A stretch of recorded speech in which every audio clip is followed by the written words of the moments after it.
একটা ছোট্ট পোকা কিংবা একটা পিঁপড়ে তারাও আহারের জন্য ঘুরে বেড়ায়, চাকরির জন্য নয়, আহারের জন্য ঘুরে বেড়ায়।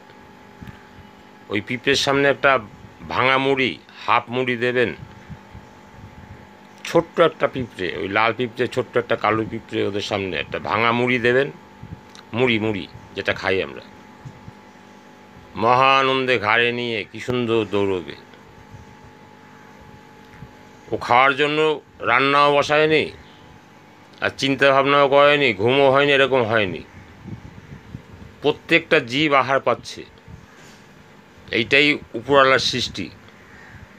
শুধু মানুষ ব্যাকুল হয়ে পড়ছে, হতাশাগ্রস্ত হচ্ছে, সুইসাইড করে ফেলছে খাওয়ার জন্য।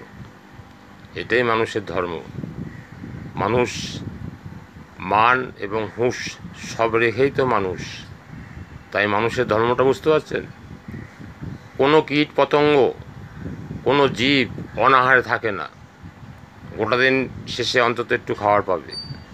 যদি না পায়, তার পূর্বজন্মের